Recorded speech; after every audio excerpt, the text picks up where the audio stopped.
So this devotional reading is being taken, I think, from the Bhagavad Gita.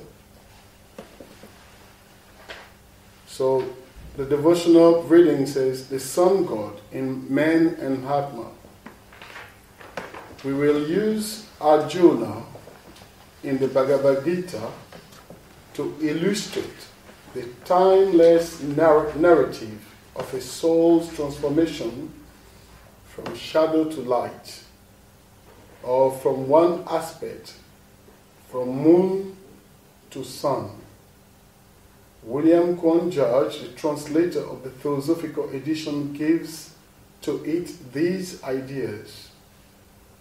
The story of the Gita tends to impress upon the individual two things. First, selflessness, and second, action.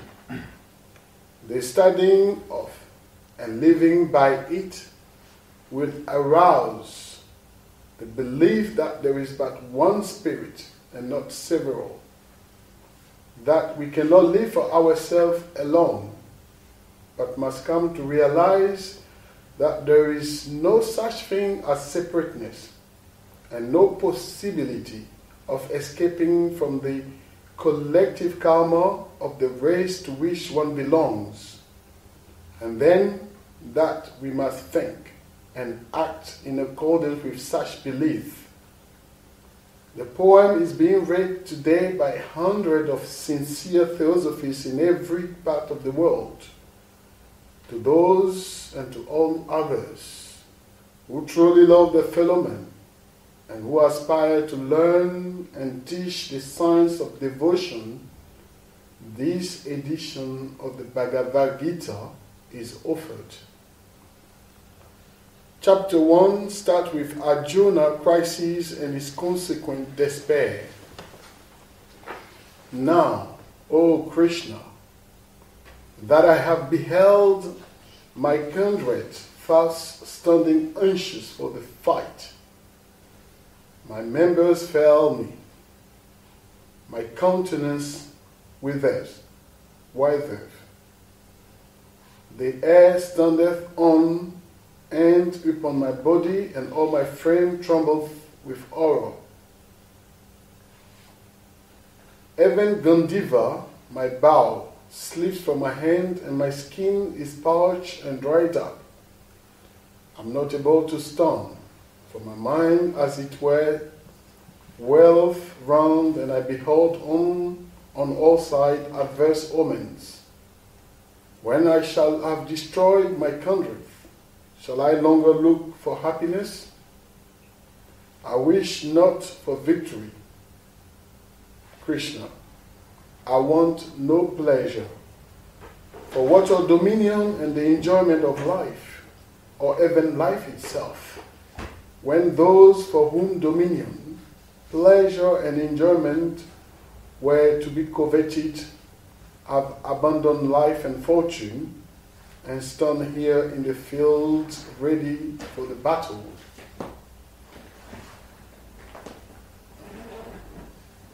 Krishna replies, starting chapter 2.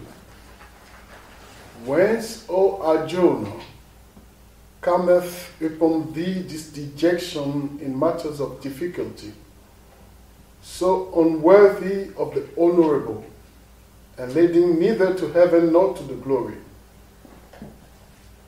It is disgraceful, contrary to duty, and the foundation of dishonor. Yield not thus to unmanliness, for its ill becometh one like thee. Abandon, O tormentor of thy foes, this despicable weakness of thy heart, and stand up. One of the psychological bases for Arjuna's transformation is given in chapter 3. With this devotion, nourish the gods, that the God may nourish you. Thus mutually nourishing, you shall obtain the highest felicity. The God being nourished by worship with sacrifice, will grant you the enjoyment of your wishes. He who enjoyeth what hath been given unto him by them, and offereth not a portion unto them, is even as a thief. But those who eat not, but what is left of the offering, shall be purified of all their transgressions. Those who dress their meat, but for themselves, eat the bread of sin, being themselves sin incarnate. Beings are nourished by food. Food is produced by rain. Rain comes from sacrifice, and sacrifice is performed by action. Know that action comes from the Supreme Spirit to spirits who is one. Wherefore, the all-pervading Spirit is at all time present in the sacrifice. So, welcome, friends. That introduction was, as you heard, from the Bhagavad Gita. And the Gita was written, well, it was a story about Krishna's instruction to Arjuna 5,000 years ago or so. And as we heard, Arjuna was in a difficult place.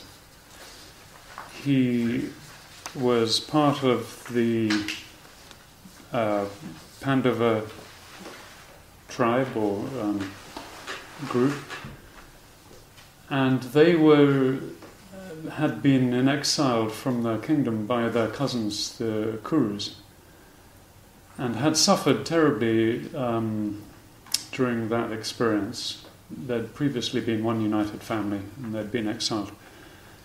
And eventually the Pandu brothers, of which Arjuna is one of them, not the eldest, decide that they've got to overthrow this domination and subjectivity that they've been imposed on by the cousins, the Kurus. So the first quotation we had where Arjuna's asking Krishna to show him the battle that needs to be fought. And Arjuna looks at all his cousins and is in despair because of the battle that's going to have to take place, and he's going to have to fight his relations, and that seems something abhorrent to him.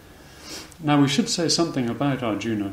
Arjuna represents each one of us, and the Gita was written as being the keystone text for the new Yuga, the Kali Yuga, which began 5,000 odd years ago. And it was given by Krishna as a seminal work or story or narrative which contains the lessons and the spiritual instruction and procedure which will be most helpful for mankind during this difficult period of the Kali Yuga. So it starts in a place where Arjuna's most unhappy. He's feeling the pangs of this crisis, and in the next 18 chapters, Arjuna transforms him, leads him through this journey and into somewhere that is his spiritual salvation. Now, for those who know the story of Arjuna, he's one of the successful disciples that actually becomes a great teacher of men. And he appears in Greece towards the end of his period of instruction, and he's known as Orpheus. there. I think in Greek that means the dark-skinned teacher, the dark-skinned person, because he's Indian and he appears darker skinned. So that's a very, very important point, because it echoes the perennial tradition that the East has been always the home and custodian for the teachings, and the teachers periodically either come to the East for instruction from the West and then go back, as did many teachers such as Pythagoras and many others, or some missionaries or teachers come from the East and give out the teachings that way, which is the case of Arjuna or Orpheus. Now, we are all Arjunas, and Arjuna at this point in the beginning of the Gita is someone who has mastered many of life's skills. He's fit and strong and capable and competent in many areas of life. He's an excellent archer, which is in itself, to be a good archer and to be able to hit the mark is a very spiritual metaphor that can be read in a number of different ways. But he's a marksman with his bow, Gandiva, which he spoke about in the first reading on chapter 1. He's, through his suffering and hard life experiences that he's been through, he's learnt a great principle of discrimination when it comes to what is right and what is wrong, what is just and what is unjust. So he has the nascent beginnings of the development of the higher mind, the egoic mind, or as we'll see later on in the talk, what is really his solar nature. Now his lunar nature, which is more of the nature of the lower quaternary, which is the personality, the life principles. As I've said, he's very fit and strong and energetic. He has lots of his development of the lower nature, which is the lunar nature, or the moon, the nature of the moon. He's very well endowed in that respect. Now, what is interesting for us to draw a parallel with is life in the 21st century is very much like that. We are highly developed physically, energetically. We have the beginnings of a strong moral development, but it's not reached anything like its necessary fruition. So we have great technological capabilities which are all associated principally with the physical plane. And these are all, if you like, corresponding characteristics of the lunar nature, the personal lunar nature or the lunar nature of the race as a whole. Now, the other parallel that perhaps became very obvious to you when listening to the introductory reading is that we're in a stage of crisis. We've reached a point in our development, of our lower development, where we can't go on any further because of the strain to the environment, the strain that's felt among us all as a whole, that there's this sort of unspoken war going on between our higher and lower natures, between what is good and just and reasonable and has that element of compassion and self-restraint and consideration for other people's well-being, And on the other hand, we have this very strong material development which tends to emphasize the more selfish aspects of society, where competition rather than cooperation is emphasized, where the greatest good apparently is to be seen and respected by one's peers for one's material wealth or one's sense of sort of grandiose accomplishment. You know, if you're beautiful or whether you're handsome or whether you're, for a man to be strong and fit, or for a woman to be very attractive. I mean, all these things are amplified in our current society to a degree that really is unnatural at the time, and that we need to make that transformation, which is emblematized by Arjuna's passage through the 18 chapters of the Gita. Now, the position of Krishna. Now, Krishna, we should say a little bit about. Krishna represents the higher self, or the solar aspect. Interestingly enough, Krishna was actually born into the lunar part of Indian society that was considered to represent the lunar part. But actually, in his nature, he's a spiritual solar being. And that's very indicative, actually, of the transformation that's made, or the sacrifice that's made by the Mahatmas to incarnate in the body of the race, which 5,000 years ago, as is now, principally a lunar, with a lunar characteristic. But Krishna is in his innermost being, in his higher nature, which is the same higher nature that we all have. Krishna is actually solar, and he's said to be an avatar of Vishnu.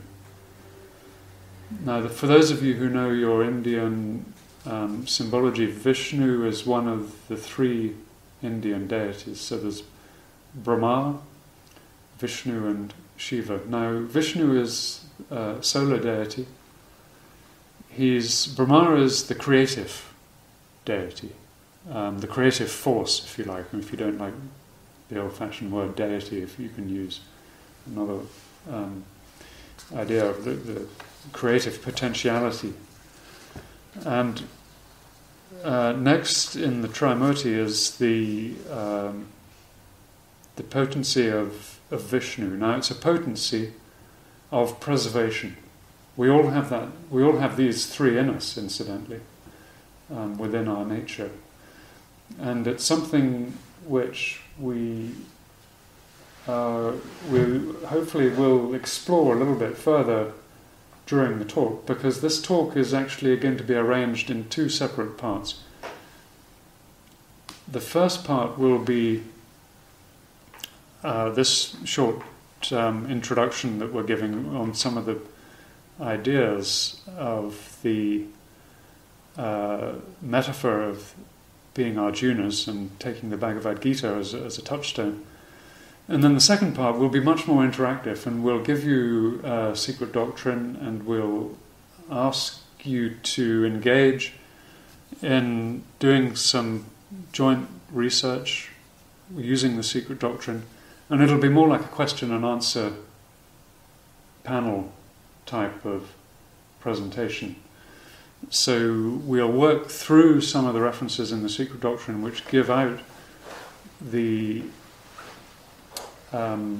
background metaphysical underpinning of the ideas that we've just been talking about, and that are captured in the Bhagavad Gita by Krishna.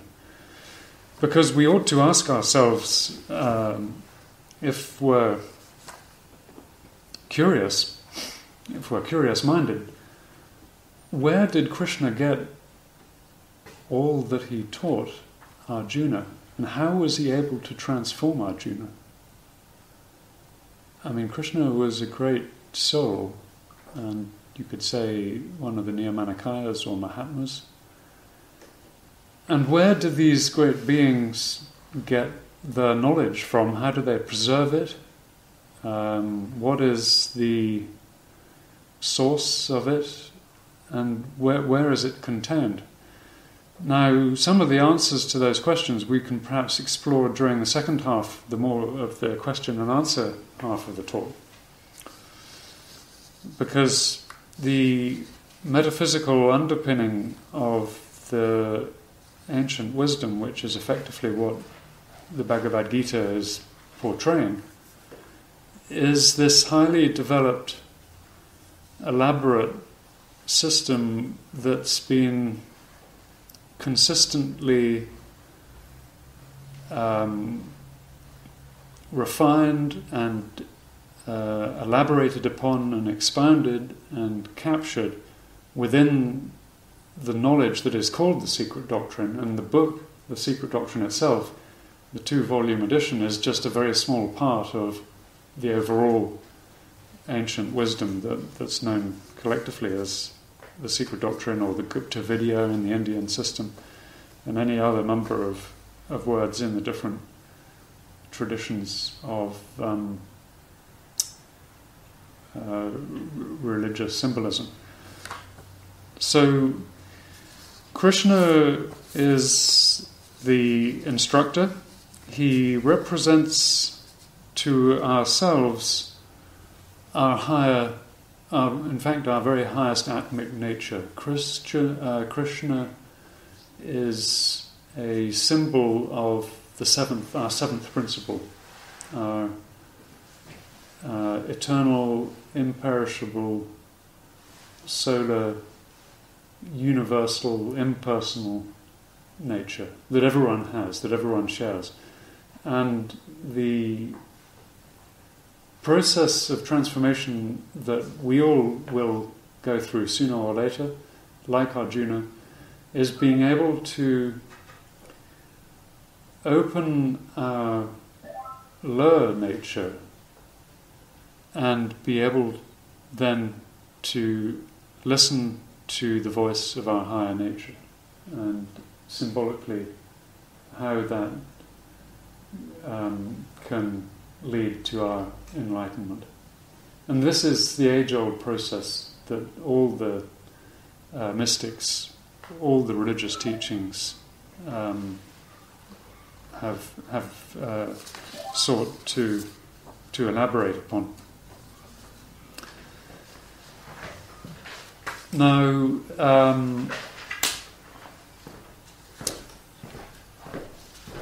for those who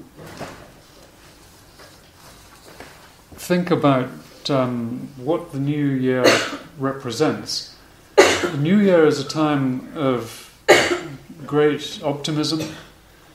There's an analogy to be drawn between the birth of the sun, which begins on the period of the solstice of the 21st of December, and for Theosophists ends 2 weeks later, 14 days later, on the 4th of January, because the 4th of January is the New Year in the Theosophical tradition. It's the esoteric New Year, rather than today being the 1st of January. It's the 4th of January. Now, it's a wonderful time of year. The old year has died. It's finished. It's over. We're in 2017. And the new year is being born. But that process of the death of the old year and the rebirth of the new year has many different keys to it. There is a astronomical key, which I'm sure you're all familiar with, that the day is its shortest from the 21st of December. It reached its shortest time. The sun is furthest away from the earth around about that time. I think it's called the perihelion, for those who know about these things. The analogy with ourselves is that because we are partly solar and partly lunar beings, there is a rebirth in our own spiritual nature that we should try to get in touch with. Now, in common everyday life, the new year is a time of celebration. It's a time of putting away the old, of spring cleaning, of wiping the slate clean, of leaving in the past all those habitual tendencies that we'd like to get rid of learning from everything good that one has accumulated from the past year, the good things we carry through into the gestation of the new year. The old, the worn out, the finish we leave behind. And you often see people doing this during what they call the spring cleaning. I mean, spring cleaning is something emblematical of what we should do mentally at the time of year. Now, many people make the resolutions for the year, called New Year's resolutions, and they try to use all those, what we've said, the good, the noble, the virtuous aspects of...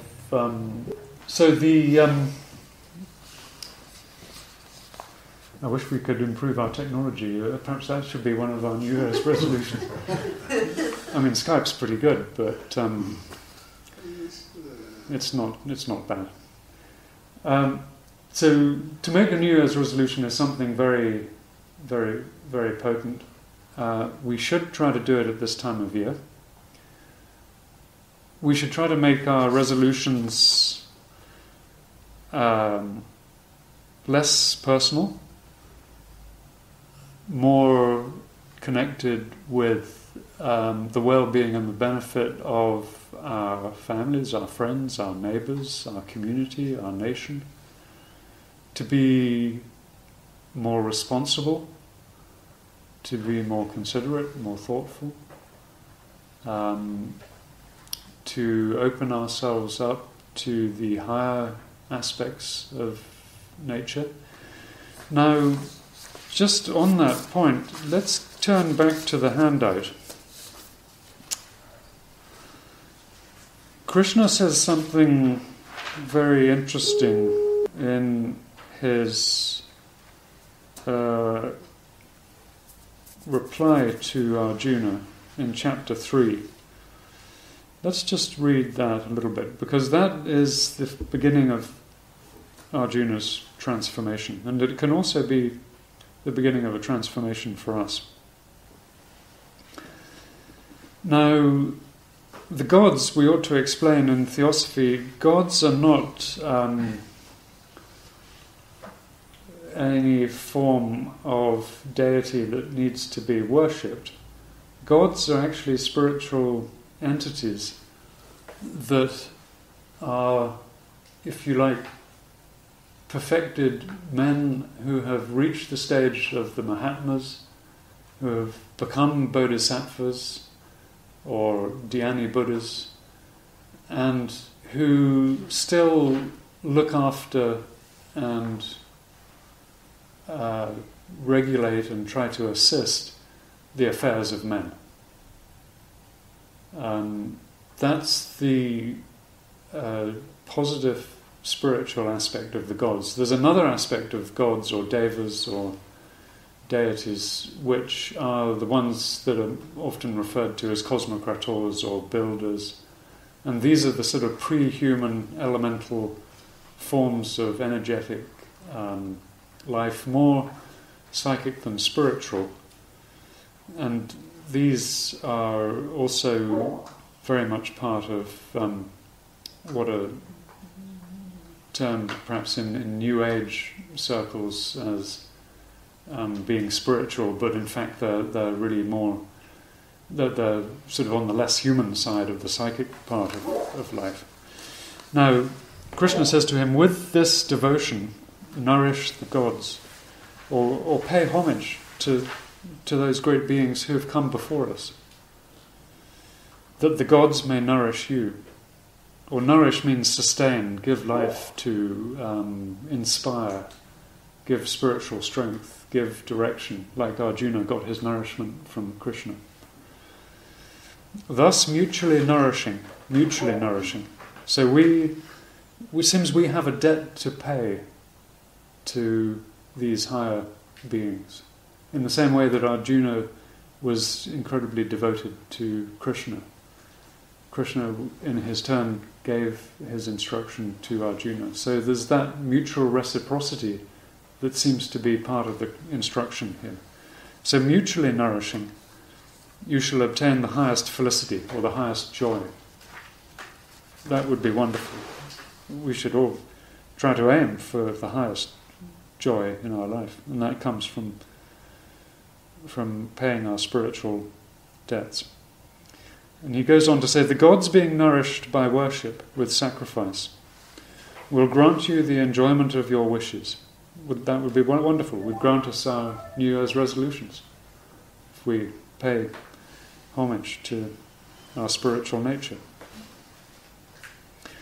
He who enjoyeth that which has been given unto him by them, but offereth not a portion unto them, even is as a thief. So what he's saying here is that if you take all the benefit from your spiritual nature and use it personally and you don't offer it back, then you're really like a thief. Does that ring any bells today? I mean, are we plundering the planet? We're plundering nature? And are we giving much back to nature? I mean, I think this is part of the narrative of today's society, is it not? I mean, we do it individually, but by doing it individually, we do it collectively. So there's that sense of responsibility for every part of nature that has to be informed by a more compassionate, more reasonable, more just side of our nature, which is the one that we're trying to elicit. Now, we don't want to be thieves if we can help it, so let's just read a little bit about what B.P. Wadia, amongst other people, says, because B.P. Wadia was a great student of Madame Blavatsky. Now, he talks about these beings which are, if you like, the gods, or the Nyamanakayas in their embodied form. And they're the ones that protect humanity through something called the Guardian Wall, which we've often spoken of in these meetings. And B.P. Wadia says, these beings are unthanked and unperceived by men, which is what Krishna has been saying. But shall they not be thanked and perceived by students of theosophy? The recognition of the higher leads the students to inquire how these beings can be thanked and how their aid can be invoked. So we can invoke the aid of these higher beings by, if you like, becoming co-workers with nature. Because if we're co-workers with nature, we're co-workers automatically with those higher spiritual beings. And he says it's not by supplicatory prayers or supplication or praying to them. It's not by promising them rites or chants or ceremonies. These are all external things that are done in the more conventional religious ceremony. He says it's but by evoking within ourselves the qualities and virtues which are theirs and which can be invoked. Compassion born out of deep knowledge makes them sacrifice their immortality for the sake of the unemancipated and the involved. We're all involved. We're like the unemancipated and the involved on this plane. Now he goes on to say something very interesting. In the core of man's soul, an imperishable impact is made by the fathers of the human race. And its response from the first has been devotion. Its response by us from the first has been devotion to the fathers of the human race. This supreme quality will guide us at every turn, enabling us to avoid pitfalls and to take the right road. Devotion means devotion to the interests of another.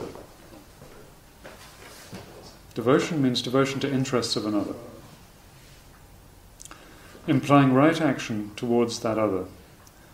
That other may be a man or a god, may be a sinner or a saint, a sage or an elemental.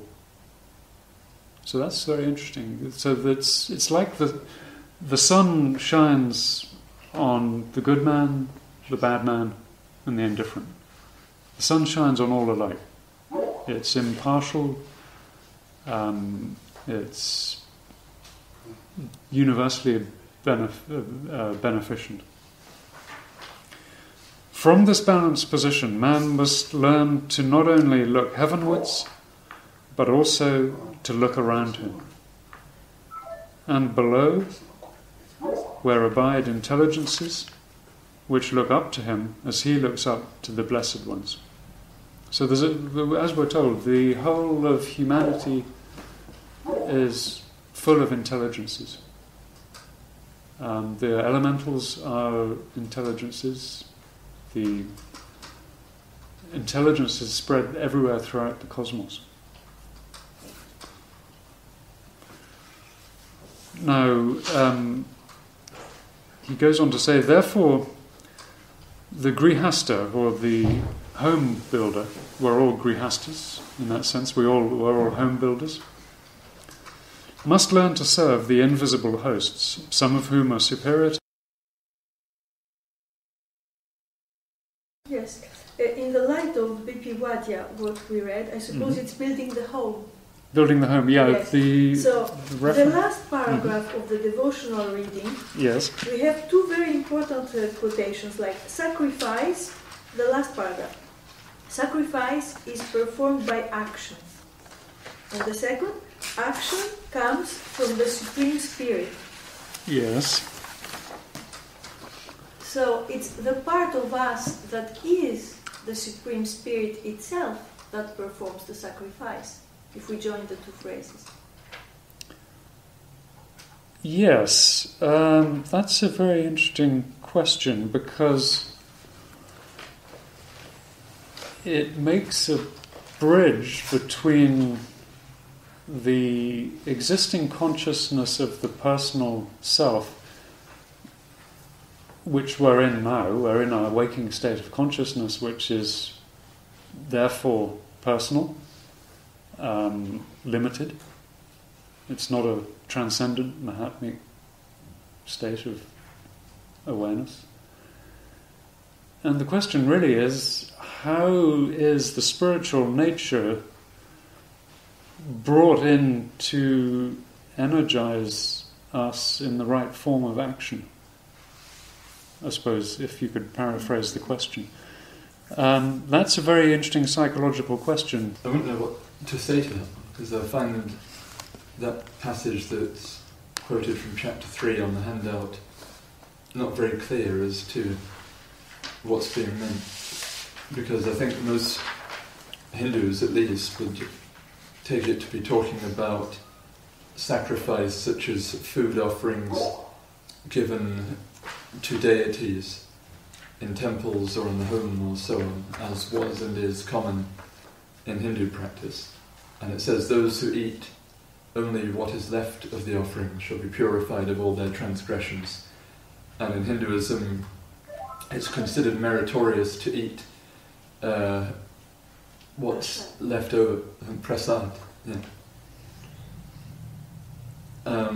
So I suppose it could be taken as allegorical, but I'm not clear as to whether we can really definitely say what it means. esoterically into who these gods are that are being referred to. Because it is the case that some people placate and propitiate even elementals through different types of offering and sacrifice, which I wouldn't have thought Krishna would be encouraging, but I don't know. Well, yes, that's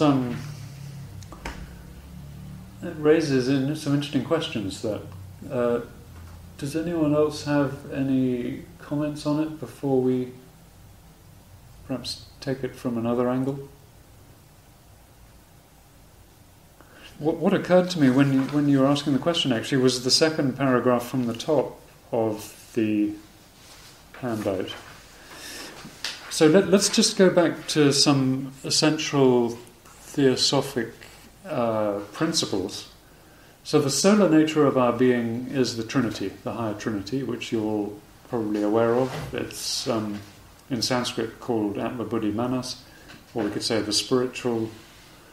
The Buddhi is the higher nature or the higher spiritual soul, and Manas is the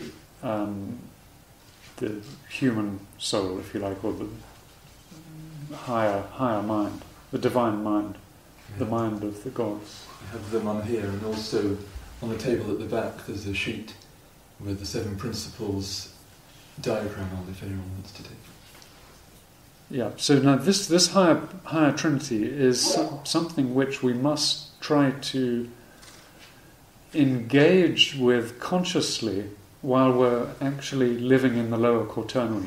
Because the lower quaternary is the part of man which seems to be most predominant. It certainly is predominant in the waking consciousness. In our society it's very much... we live in quite a physicalist atmosphere where everything about the physical plane seems to be glorified, and things spiritual seem to be, people want to sweep under the carpet because they're uncomfortable with it. So that type of physicalist mentality is something which needs to be enlightened by the higher Trinity. Now, that comes about through what's called the antaskarana, or the voice of conscience, which is the link between the Trinity and the quaternary.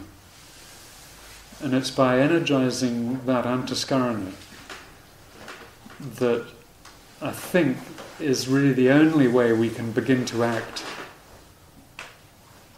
perform the right sorts of actions. Now, what we read about those 5 devotions that B.P. Wadia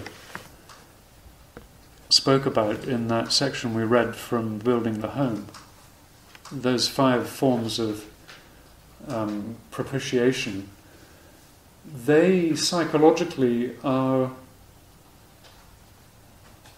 something which will strengthen our antaskarana, because the antaskarana is made up of the divine paramitas, and the first of the divine paramitas, as you probably know, is dana, the key of charity.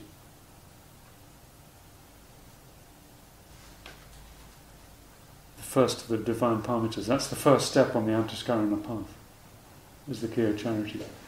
Now, if we try to exemplify that paramita in our life, we can do it by behaving charitably and not being thieves, because the opposite of to be charitable is to be what?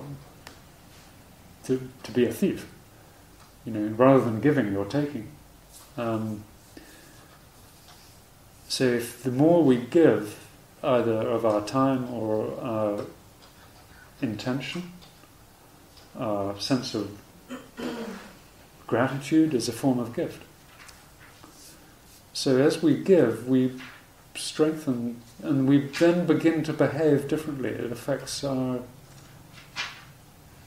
way we interact with our fellow creatures, our human, animal, elemental creatures, whatever they are. So that's just something that occurred to me when you asked the question, and that we could use from Judges. Judges quotation that we read. There's a question on Skype. Susanna, she's asking. A bit louder. Susanna? A bit louder, yeah. Okay. Susanna is asking on Skype. All the act of sacrifice act done without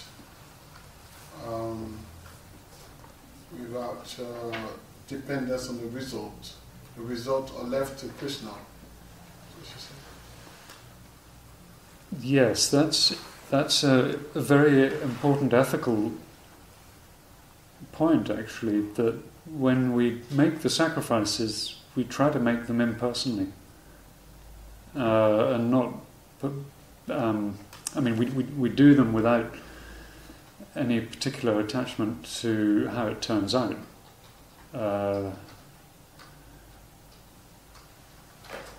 One could give an example.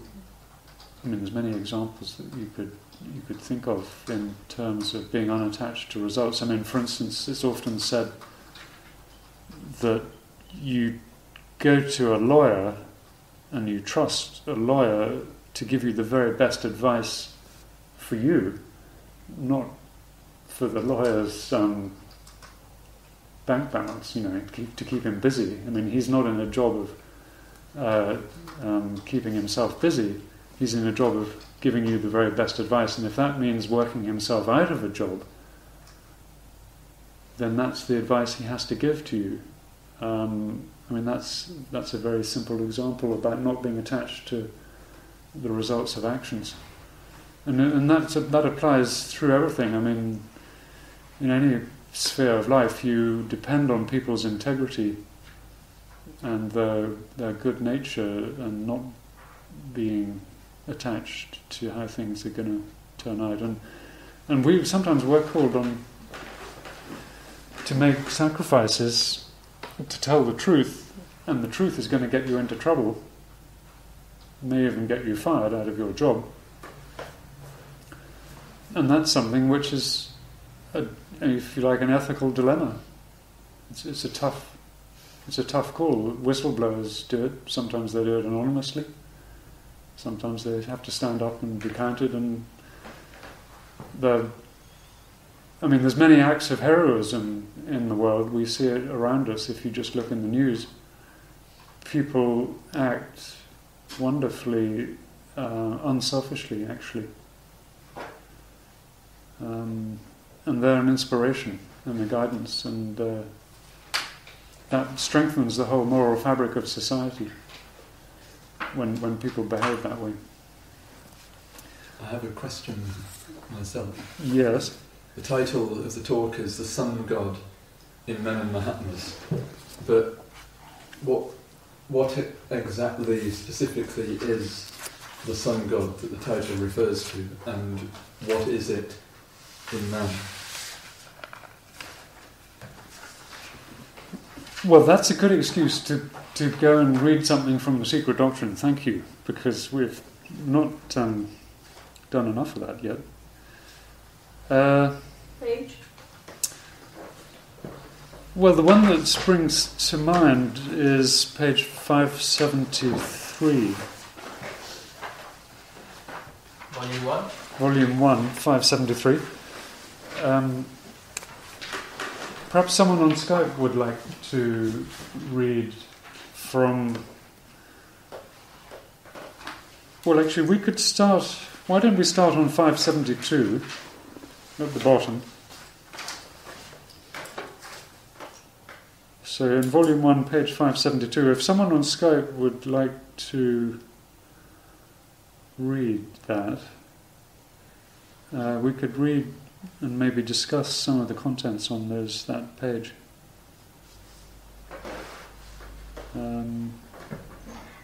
Okay.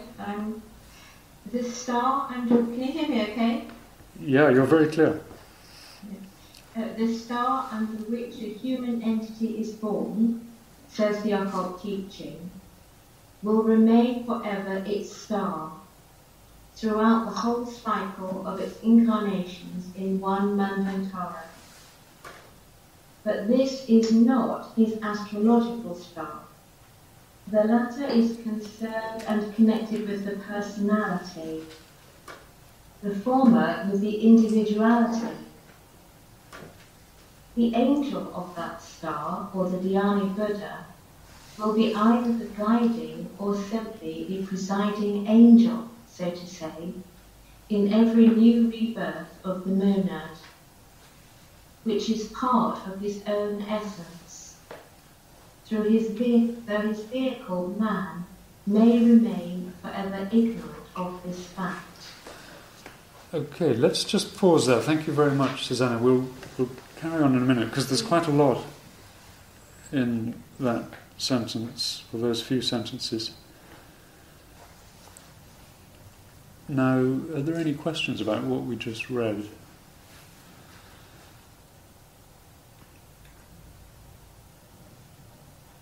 So we've got an astrological star and a manvantaric star. And the astrological one is the one from this particular birth. It's in popular astrology. But then the individuality, the solar aspect, has its manvantaric star. It's the same for its whole period of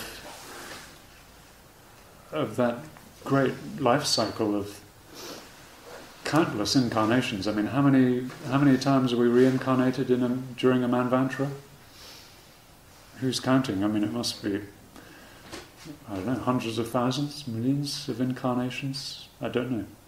I've got one. So if you've got like a manvantara astrological sign, how many different signs are there? Is there actually a system of that? If you know what I mean. How many different manvantaric signs? The usual one has kind of 12, doesn't it? 12. Is there actually search information on about this about this astrological system? Yes. Well, this was one of the main subjects of a talk 4 weeks ago here, titled "Our 7 Divine Parents," about the 7 rays. There's a handout at the back with a few quotes about it. The sentence just before the paragraph we read now says, "The 7 sons of light are also called stars." And then it says, stars, notice in inverted commas, and then it says, "the star under which a human entity is born," etc. So what we just read, talking about the stars under which the human entity is born, the individuality, the monad is part of the essence of that star, quote unquote. It's referring to the 7 sons of light, which is a term for the 7 Dhyani Buddhas. So when the universe comes into being, from the Absolute comes forth the Logos. First, we call it the first Logos. That's the Logos in its unmanifested condition. Then the semi-manifested Logos, known as the second. And then the third Logos, which is the fully manifested Logos. So it's the universal life energy, the light and life of the universe in its fully manifested degree. And the manifested Logos is the aggregate of the 7 hierarchies of Dhyan Chohans, or celestial beings. Just was it one page before what we just read, on page 571. It says in the top 2 paragraphs, Atma, our 7th principle, being identical with the universal spirit, and man being one with it in his essence, what is then the monad proper? It is that homogeneous spark which radiates in millions of rays from the primeval 7. And then it says how the Absolute emits a bright ray from its darkness when the universe comes into being. That bright ray is the Logos, the first, or Vajradhara is a term from Tibetan Buddhism. As the Lord of all mysteries, he cannot manifest, but sends into the world of manifestation his heart, Vajrasattva. This is the second Logos of creation, from whom emanate the 7 Dhyani Buddhas called the Anupadaka, the parentless. That's the third logos. It says these are the primeval monads. And each human monad is projected from the essence of one of those seven. So the teaching is that amongst humankind there are seven what we could call ray groups. So each of us, our monad, belongs to and is part of the essence of one of these seven Dhyani Buddhas. Whichever one it is for one of us may be different from whichever one it is for another. But that remains our monadic parent, our Dhyani Buddha, our ray, for the whole of the Manvantara. So that's what's meant by the Manvantaric star, rather than something viewed in the light of regular astrology, where you say you're born under the influence of such and such a star in the sky. This is something more metaphysical, it seems. And it's seven in this case. It's quite complex, but hopefully that helps. Did they describe, you don't have to answer now, but did they describe the different seven, if you know what I mean, if they've got different aspects? Or They do, but the aspects are not stated, okay. or they're not given out.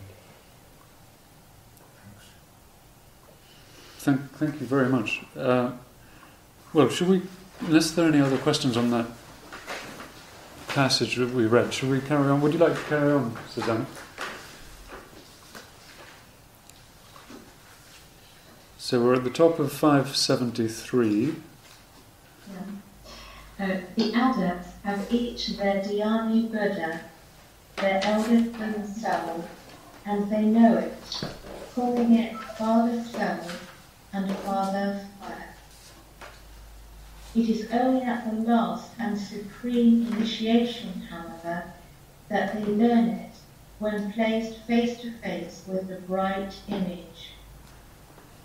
How much has Bulwer Lytton known of this mystic fact when describing, in one of his highest inspirational moods, Zanoni face to face with his Algoides? Okay, thanks. We'll just pause there. Now, so the adepts have the Dhyani Buddha, their elder twin soul. I mean, that's a wonderful concept. We all have our twin soul, in that sense. I mean, if you like, the monadic divine element of us is present in all human beings. We all have this divine principle.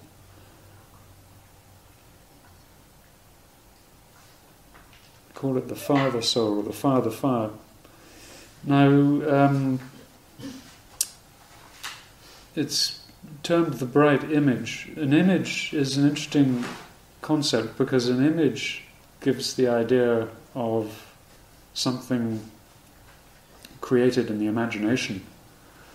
Now, let's go to the glossary just to have a look at this word, the ogoides, because that's very important. The ogoides. Avgoides, isn't it? Am I not pronouncing it?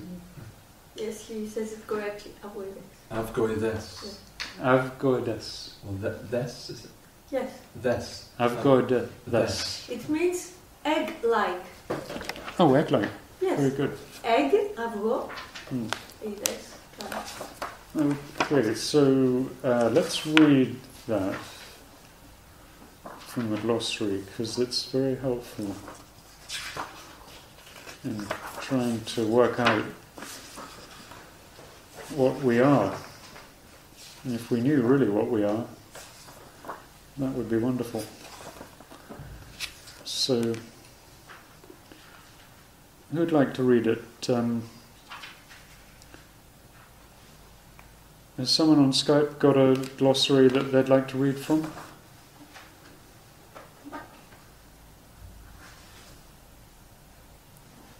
Well, I can read it. It's only a short thing.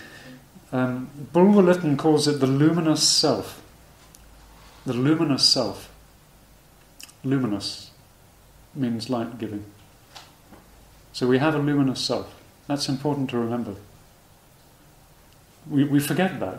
We are luminous. We are self-luminous beings. Burwellitten calls it the luminous self, or a higher ego. But occultism makes of it something distinct from this. It is a mystery. The Yogoides is the luminous divine radiation of the ego, which, when incarnated, is but its shadow, pure as it is yet.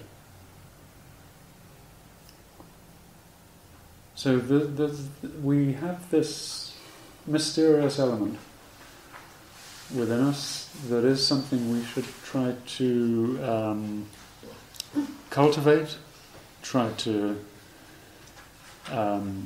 get in touch with, try to purify its influence on us. Yes? So, by that analogy, can we say we have a solar astral and a lunar astral? Oh, that's an interesting way of putting it. What do you think? I would have thought that's potentially confusing to introduce that terminology, isn't it? Well, can you maybe clarify what you meant? I mean, what you were... Well, if we have a personality and an individuality, is there an astral for each one? You mean an astral body? Or what? Yes, astral body. Well, I suppose you could say, what do you think? Everything is sevenfold, even the astral body. Mr. Pratma, you could... Doesn't the astral body develop into the algoides?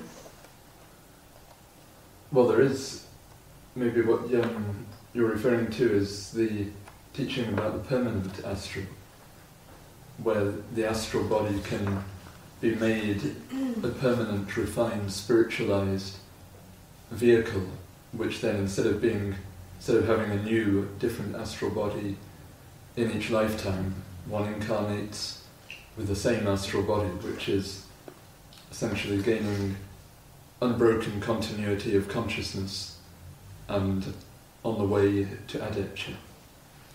You could say that's the astral of the awakened individuality, if that makes sense. But also, as was said, it's true that each of the 7 principles that were mentioned is sevenfold. So that sevenfold pattern is repeated for each of the 7. There's, just as there is a linga sharira, or astral body, which is the 2nd principle, counting from the bottom, so there's an astral aspect of karma, there must be an astral aspect of manas, and so on. And a monastic aspect of the astral. And the 7 times 7 is referred to as the mystery of the 49 fires, which is implied as something very important in higher levels of occultism. Is everyone familiar with the idea of the permanent astral? So you've got a normal astral body. That's the we'll call the linga sarira in Sanskrit. It's the 2nd one up. So you've got the physical body, the astral body, and then the pranic body, if you like, the body of life energy. So as Matthew said, the adept will, he's in the Voice of the Science, he's described as weaving a new body for himself. It's a lovely expression, very poetic. We create a body that doesn't disintegrate like the astral body does at death. It's permanent.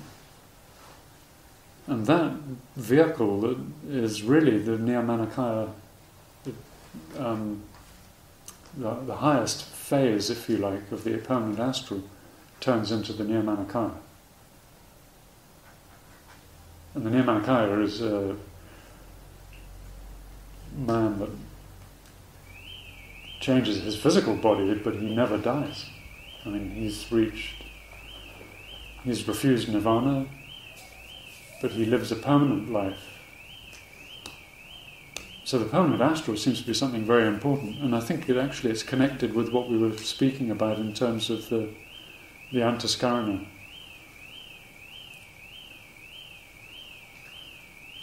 But it's important to outline that that permanent astral body is not something that comes out of the blue.